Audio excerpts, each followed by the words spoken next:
Welcome back.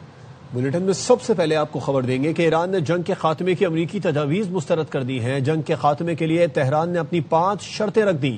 اعلیٰ ایرانی عہدیدار نے ایرانی میڈیا کو بتایا کہ جنگ کا خاتمہ تہران کی اپنی شرائط اور وقت کے مطابق ہوگا۔ صدر ٹرمپ ڈکٹیٹ نہیں کر سکتے۔ ایرانی عہدیدار کے مطابق امریکی پیشکش ایک علاقائی دوست ملک کے ذریعے موصول ہوئی۔ تمام ثالثوں کو پیغام دے دیا ہے جب تک یہ شرائط تسلیم نہیں کی جاتی کوئی جنگ بندی یا مذاکرات نہیں ہوں گے۔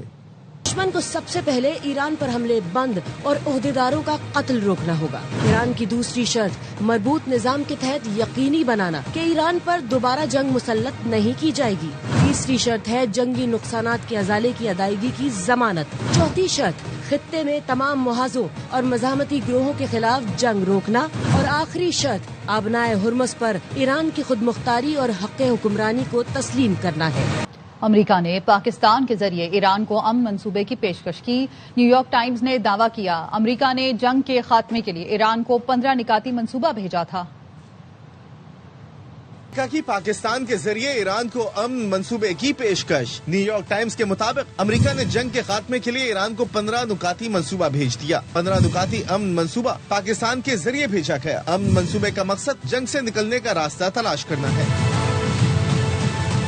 پاکستان، مصر اور ترکی ثالثی میں کردار ادا کر رہے ہیں۔ امریکی امن منصوبے میں مطالبہ کیا گیا کہ ایران کی سرزمین پر یورینیم کی افزودگی نہ کی جائے، نتنز، اصفہان اور فردو کے جوہری پلانٹس کو ختم کیا جائے، ایران کو خطے میں پراکسیز کو فنڈنگ بند کرنا ہوگی، آبنائے ہرمز میں آزاد میری ٹائم زون قائم کیا جائے۔ ایران نے زبردست موقف رکھا ہے۔ ایسا نہیں ہو سکتا کہ آپ حملے بھی جاری رکھیں اور مذاکرات کی توقع بھی کریں۔ مشرق وسطی امور کے ماہر منصور جعفر کہتے ہیں کہ امریکہ اور اسرائیل کو مذاکرات کرنے ہیں تو ایران کی تجاویز پر عمل کرنا ہوگا۔ ایران نے بڑا بھر وقت اور ایک ایسا یعنی دو ٹوک اپنا فیصلہ کا اعلان کیا ہے کہ جس کے بغیر کسی قسم کے مذاکرات جو ہیں وہ آگے نہیں بڑھ سکتے، کیونکہ ایسا نہیں ہو سکتا کہ آپ جس فریق سے مذاکرات کر رہے ہوں آپ اسے میدان جنگ میں ہدف بنا رہے ہوں، اس کو نشانہ بنا رہے ہوں، تو ایسی صورت میں ایران کے پاس کیا جواز ہوگا اپنے عوام کو، خاص طور پہ جنہوں نے اتنی قربانیاں جانوں کی اور مال کی اور اپنی قیادت کی دی ہیں، کہ وہ کس بنا پہ آج امریکہ اور اسرائیل کے ساتھ مذاکرات کی میز پہ بیٹھے ہیں، جبکہ آج بھی ان کے عوام پر اسی نوعیت کے حملے جاری ہیں۔ مذاکرات کو جذباتی انداز میں دیکھنے کے بجائے حقیقی معنوں میں جو کانفیڈنس بلڈنگ معیار کے طور پہ امریکہ جو ہے اس وقت اسرائیل جو ہے اس کو اڈاپٹ کرے۔ ٹرمپ کا ایران سے مذاکرات کا بیان جھوٹا ہے۔ ایران سے مذاکرات شروع ہی نہیں ہوئے۔ معروف امریکی صحافی کرسٹین امنپور کا انکشاف، بتایا ایران نے مذاکرات مکمل طور پر جعلی ہیں۔ وائٹ ہاؤس نے آف دا ریکارڈ تسلیم کیا کہ دور دور تک امکان ہے نہ کوئی میٹنگ شیڈول ہوئی۔ ایران بھی مذاکرات کی باتیں مسترد کر رہا ہے۔ ایرانی کہہ رہے ہیں کہ ان بیانات سے صدر ٹرمپ ممکنہ طور پر شیئر مارکیٹ سے کھیل رہے ہیں۔ ہو سکتا ہے امریکہ نے پاکستان اور دیگر ملکوں کے ذریعے ایران کو پیغام بھیجا ہو۔ Sort of off the record, people are saying actually these so-called talks are nowhere near being, fully thought out or even meetings being scheduled yet. This is just messages that are being passed, I think probably from the United States to Iran via third parties. And they've mentioned, parties like Pakistan, Turkey, Egypt. But at the moment, there's been just a massive denial from Iran. I mean, whether we ask them by our own means of reaching them or whether they say it on their broadcasts and on their social media, that they say this is fake news, it's just Donald Trump trying to play the market. And they say that the only way to have any negotiations is A, once the bombing stops, and B, they believe that, or at least they say that, the only way they'll stop is if there is some kind of agreement to make sure that they never get attacked again and that sanctions get lifted. So we're very, I think, far from the end of this. امریکی صدر Trump نے جنگ جیتنے اور ایران میں رجیم کی تبدیلی کا دعویٰ کر دیا۔ کہا ایران نے انہیں آبنائے ہرمز سے متعلق بہت بڑا تحفہ دیا ہے۔ تحفہ کیا ہے یہ نہیں بتائیں گے، لیکن تحفے کی مالیت بہت زیادہ ہے۔ صدر ٹرمپ نے کہا کہ تہران میں درست لوگوں سے بات کر رہے ہیں جو معاہدہ کرنا چاہتے ہیں۔ سعودی عرب، UAE اور قطر ایران کے معاملے میں بہترین رہے۔ I like to say this, we've won this war has been won. The only one that likes to keep it going is the fake news. I mean, the New York Times, you read the New York Times, it's like we're not winning a war with the other side. I can tell you they'd like to make a deal. They've agreed they will never have a nuclear weapon. They've agreed to that. We killed all their leadership. We have really regime change. You know, this is a change in the regime because the leaders are all very different than the ones that we started off with that created all those problems. So this was, I think we can say, Jason, this is regime change, right? They're going to make a deal. They did something yesterday that was amazing, actually. They gave us a present, and it was a very big present worth a tremendous amount of money. And I'm not going to tell you what that present is, but it was a very significant, it was oil and gas related, and it was a very nice thing they did. امریکہ اپنی شکست کو معاہدے کا نام نہ دے. جس strategic طاقت پر امریکہ کبھی فخر کرتا تھا وہ اب اسٹریٹجک شکست میں بدل چکی ہے. ایرانی فوج کی مرکزی کمان خاتم الانبیاء ہیڈ کوارٹرز کے ترجمان ابراہیم ذوالفقاری نے کہا کہ امریکہ کے اندرونی اختلافات اس حد تک بڑھ چکے ہیں کہ آپس میں ہی مذاکرات کر رہے ہیں. جو طاقت خود کو دنیا کی سپر پاور کہتی ہے اگر وہ اس مشکل سے نکل سکتی تو اب تک نکل چکی ہوتی. ترجمان نے واضح کیا جب تک واشنگٹن یہ تسلیم نہیں کر لیتا کہ خطے کا استحکام ایرانی افواج کے مضبوط ہاتھوں میں ہے تب تک نہ تو امریکی سرمایہ کاری واپس آئے گی اور نہ ہی توانائی اور تیل کی قیمتوں پرانی سطح پر بحال ہوں گی. ایران میں جاری جنگ ختم کیے بغیر توانائی کی قیمتیں کنٹرول کرنا ممکن نہیں ہے. جرمن چانسلر فریڈرش میرس نے کہا ہے کہ ہر ممکن کوشش کر رہے ہیں کہ جنگ کا جلد خاتمہ ہو اور عالمی منڈی میں استحکام بحال ہو. امریکی صدر ٹرمپ کو تنازع کے خطرات سے آگاہ کیا تھا. جنگ کے خاتمے کے بعد جرمنی خطے کے استحکام میں کردار ادا کرنے کے لیے تیار ہے لیکن اس کے لیے اقوام متحدہ یا عالمی اداروں کا مینڈیٹ اور جرمن پارلیمنٹ کی منظوری لازمی ہوگی.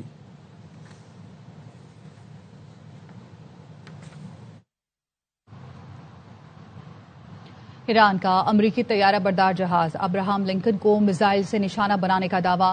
ایران کا کہنا ہے امریکی طیارہ بردار جہاز پر میزائل ساحل سے داغے گئے ہیں. کروز میزائل حملوں نے امریکی بحری بیڑے کو پوزیشن تبدیل کرنے پر مجبور کر دیا. ایران نے اسرائیل کے دارالحکومت تل ابیب کو بھی نشانہ بنایا. ایران نے ہدیرہ میں رابن پاور پلانٹ پر میزائل حملے کیے جس سے عمارتوں اور گاڑیوں کو نقصان پہنچا.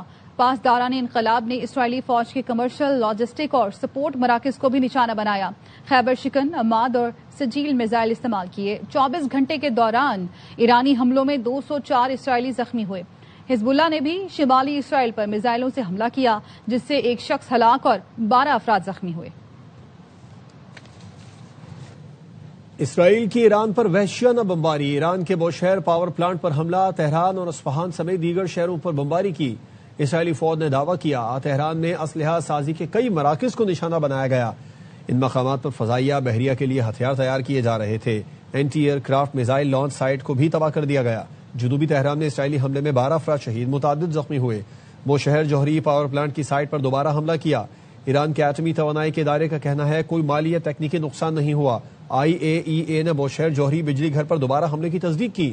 اصفہان پر بمباری سے بازار اور ریسٹورنٹ تباہ ہو گئے. ایران نے خلیج فارس میں امریکی اڈوں پر حملے تیز کر دیے. بحرین، کویت اور اردن پر میزائل داغے. کویت انٹرنیشنل ایئرپورٹ پر ڈرون حملہ کیا گیا.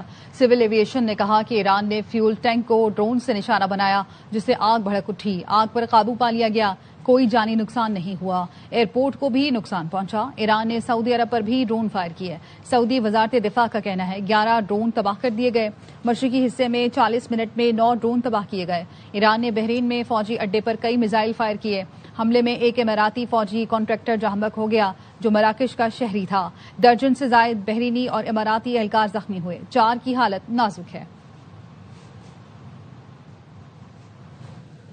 اقوام متحدہ کی انسانی حقوق کونسل نے خلیجی ملکوں پر ایرانی حملوں کی شدید مذمت کرتے ہوئے متاثرین کو فوری ہرجانہ ادا کرنے کا مطالبہ کر دیا.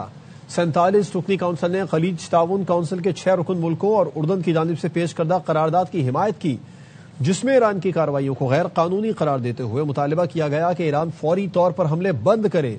قرارداد میں خاص طور پر ایران کی کوششوں کو تنقید کا نشانہ بنایا گیا جس کا مقصد آبنائے ہرمز کو بند کرنا، خطے میں کشیدگی بڑھانا تھا. آبنائے ہرمز سے 24 گھنٹے کے دوران متعدد جہاز گزرے. بحری جہازوں کی نقل و حرکت پر نظر رکھنے والے ادارے میرین ٹریفک نے بتایا کہ 3 ٹینکر اور 1 کارگو جہاز نے آبنائے ہرمز عبور کیا.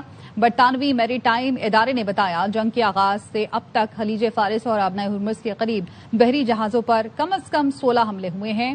ایران کی جانب سے فیس کے مطالبے اور حملوں کے خطرے نے عالمی بحری تجارت کو شدید متاثر کر رکھا ہے۔ شہباز شریف اور سعودی ولی عہد شہزادہ محمد بن سلمان میں رابطہ ہوا۔ وزیر اعظم نے پاکستان کی جانب سے سعودی عرب پر حملوں کی شدید مذمت کا اعادہ کیا، کہا پاکستان ہمیشہ سعودی عرب کے ساتھ کھڑا رہے گا۔ وزیر اعظم شہباز شریف نے فوری جنگ بندی اور صورتحال معمول پر لانے پر زور دیا، کہا امت مسلمہ میں اتحاد اور ہم آہنگی وقت کی اہم ضرورت ہے۔ وزیر اعظم نے سعودی ولی عہد کو کشیدگی کم کرنے کے لیے پاکستان کی سفارتی کوششوں سے بھی آگاہ کیا۔ سعودی ولی عہد محمد بن سلمان نے پاکستان کی امن کوششوں کی تعریف کی۔ وزیر اعظم نے مشکل وقت میں سعودی عرب سے مکمل یکجہتی اور حمایت کا اظہار کیا۔ دونوں رہنماؤں نے ایک دوسرے کو عید الفطر کی مبارکباد دی۔ وزیر اعظم نے شاہ سلمان اور سعودی عوام کے لیے نیک خواہشات کا اظہار کیا۔ پاکستان اور سعودی عرب کے درمیان قریبی رابطے برقرار رکھنے پر اتفاق ہوا۔ وزیر اعظم نے موجودہ بحران میں غیر معمولی تعامل کا مظاہرہ کرنے پر سعودی قیادت کو سراہا۔ وزیر اعظم شہباز شریف کا امیر قطر شیخ تمیم بن حمد ال ثانی سے ٹیلی فونک رابطہ، خطے میں جاری جنگ پر تشویش کا اظہار۔ شہباز شریف نے قطر اور دیگر برادر خلیجی ممالک کے خلاف حملوں کی شدید مذمت کی، حملوں میں قیمتی جانوں کے ضیاع پر دکھ کا اظہار کیا۔ وزیر اعظم نے امیر قطر اور قطر کے عوام کو مشکل وقت میں پاکستان کی مکمل حمایت کا یقین دلایا۔ پاکستان کی سفارتی رسائی اور امن کی کوششوں سے امیر قطر کو آگاہ کیا۔ پاکستان نے مسلسل تمام فریقین سے کشیدگی کم کرنے پر زور دیا، کہا بات چیت سفارتکاری سے اختلافات کا حل نکالا جائے۔ امیر قطر نے علاقائی امن کے لیے پاکستان کی مخلصانہ سفارتی کوششوں کو سراہا۔ پاکستان میں ایرانی سفیر رضا امیر مقدم کہتے ہیں کہ امریکہ اور ایران کے درمیان بالواسطہ یا بلا واسطہ مذاکرات نہیں ہو رہے ہیں۔ ایرانی میڈیا سے گفتگو میں رضا امیری نے یہ بھی کہا کہ ایران اور امریکہ کے درمیان مذاکرات کے لیے پاکستان کوششیں کر رہا ہے۔ امید ہے یہ اقدامات جنگ کے خاتمے میں مددگار ثابت ہوں گے۔ چین نے پاکستان کی جانب سے ایران جنگ بندی کی پیشکش کی بھرپور حمایت کا اعلان کیا۔ چینی وزارت خارجہ کے ترجمان لین جیان نے کہا کہ اس وقت امن مذاکرات سب سے اہم ترین کام ہے۔ بیجنگ ان تمام کوششوں کی حمایت کرتا ہے جو کشیدگی میں کمی، حالات بہتر بنانے اور دوبارہ ڈائیلاگ کے آغاز کے لیے سازگار ہوں۔ مشرق وسطیٰ میں امن و استحکام کو برقرار رکھنا اور بحری تجارتی گزرگاہوں کو محفوظ رکھنا عالمی برادری کے مشترکہ مفاد میں ہے۔ طاقت کا استعمال کسی بھی مسئلے کا حل نہیں، تمام فریقین کو مذاکرات کی میز پر آنا چاہیے۔ حکومت کا موٹر سائیکلز اور رکشوں کو کوٹا سسٹم کے تحت سستا تیل فراہم کرنے کا فیصلہ۔ سستے تیل کی فراہمی کے حوالے سے مختلف آپشنز زیر غور ہیں۔ علیم ملک سے اس بارے میں تفصیلات جان لیتے ہیں۔ علیم، باقاعدہ طور پر وزیر اعظم نے حتمی منظوری دے دی؟ جی، وزیر اعظم ابھی منظوری نہیں دی ہے کیونکہ اس حوالے سے مختلف تجاویز زیر غور ہیں۔ چونکہ فیول کی پرائسز میں کافی اضافہ ہوا ہے تو حکومت نے یہ فیصلہ کیا ہے کہ جو موٹر سائیکل اور جو رکشا مالکان ہیں ان کو سستا تیل فراہم، پہلے مرحلے میں تو ان کو سستا تیل فراہم کرنے کا فیصلہ کیا گیا ہے۔ اس حوالے سے بھی مختلف آپشن زیر غور ہیں، تاہم حتمی فیصلہ وزیر اعظم شہباز شریف کریں گے، جس کے بعد اس کا اطلاق ہوگا اور اس کوٹا سسٹم کے تحت تو موٹر سائیکل اور رکشا ڈرائیورز کو رعایتی تیل فراہم کیا جائے گا، لیکن اس کا ایک کوٹا ہوگا، اس سے زائد تیل فراہم نہیں کیا جائے گا۔ ایک اپلیکیشن تیار کی گئی ہے جو کہ اپلیکیشن جو پیٹرول پمپ ہوں گے ان کے پاس بھی ہوگی اور صارفین کے پاس بھی ہوگی، جس میں یہ تفصیل ہوگی کہ کون کتنا جو ہے نا ڈیلی کتنا کوٹا کتنا تیل لے چکا ہے۔ اس میں یہ ہے کہ اوگرا پیٹرولیم ڈویژن اور وزارت آئی ٹی نے جو اپلیکیشن کی تیاری ہے اس کو وقتی شکل دی ہے اور ذرائع کا یہ بھی کہنا ہے کہ ہو سکتا ہے کہ چونکہ صورتحال ایسی بن رہی ہے کہ حکومت یہ جو رعایتی تیل ہے اس کو جو چھوٹی گاڑیاں ہیں ان تک بھی توسیع دے سکتی ہے، تاہم ابھی تک ایسا فیصلہ نہیں کیا گیا اور ابھی تک صرف جو ہے اس کو جو موٹر سائیکل ہیں اور جو رکشا مالکان ہیں ان کو کوٹا سسٹم کے تحت رعایتی تیل فراہم کرنے کا فیصلہ کیا گیا ہے، تاہم حتمی جو منظوری ہوگی وزیر اعظم دیں گے۔ حتمی منظوری وزیر اعظم دیں گے۔ علیم ملک، آپ کا شکریہ تفصیلات کے لیے۔ وفاقی حکومت کا پیٹرولیم مصنوعات کی قیمتیں بڑھانے کے بجائے ترقیاتی بجٹ میں 100 ارب روپے کی کمی کی تجویز۔ ذرائع کا کہنا ہے رواں مالی سال کا ترقیاتی بجٹ 1000 کے بجائے 900 ارب روپے کیے جانے کا امکان ہے۔ رقم ایمرجنسی ریلیف پر خرچ کی جائے گی۔ اقدام سے مالیاتی خسارہ قابو کرنے میں مدد ملے گی۔ بند کمروں میں فیصلے کیے جا رہے ہیں، ہمیں اعتماد میں نہیں لیا جاتا۔ وزیر اعلیٰ خیبر پختونخوا سہیل آفریدی کی پریس کانفرنس، کہا وفاقی حکومت نے آج موجودہ صورتحال پر اجلاس بلایا تھا، ظلم کے باوجود ہم شرکت کے لیے آئے لیکن بتائے بغیر اجلاس ملتوی کر دیا۔ حکومت کی شاخرچیاں ختم نہیں ہو رہی ہیں، بند کمرے میں فیصلے کرنے والوں کو سوچنا پڑے گا، ایسا نہ ہو حالات ایسے ہو جائیں جو کوئی کنٹرول نہ کر سکے۔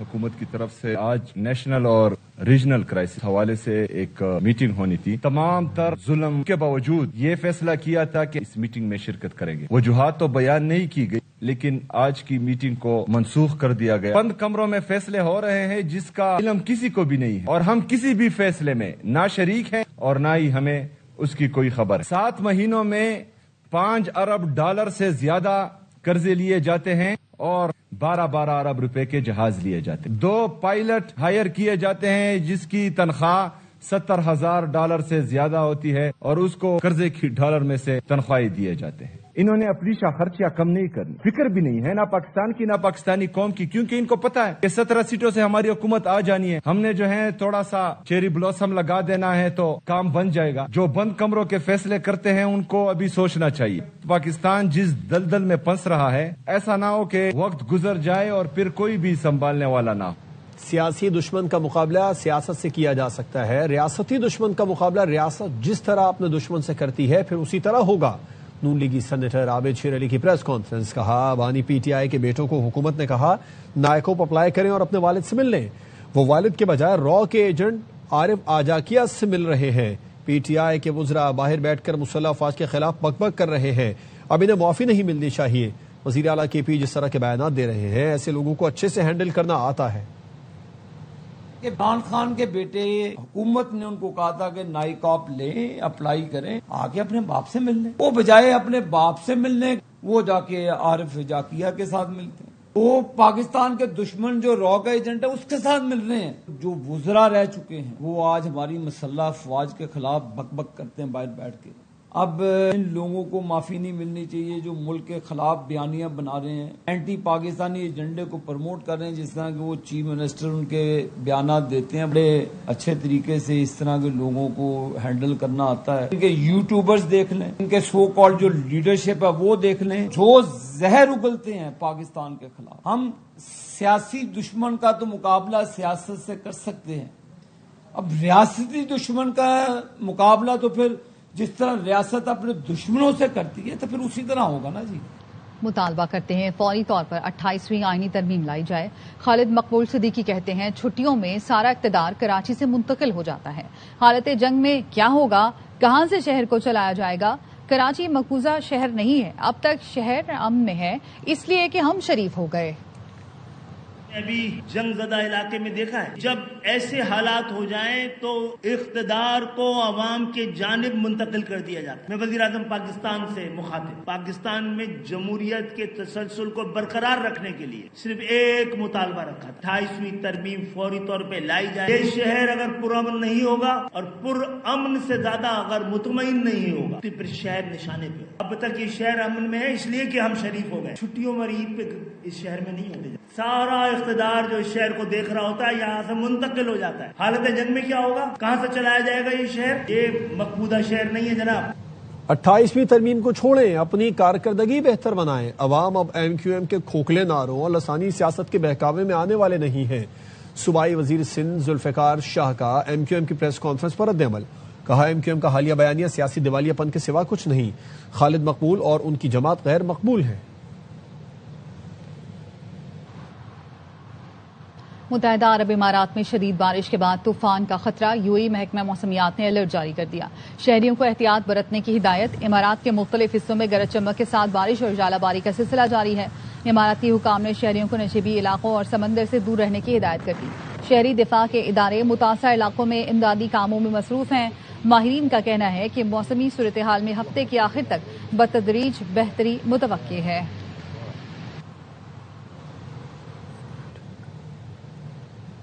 پی ایس ایل 11 کے لیے made in Pakistan energy drink brand Markhor Karachi Kings کا پلیٹینیم اسپانسر اور آفیشیل انرجی ڈرنک پارٹنر بن گیا.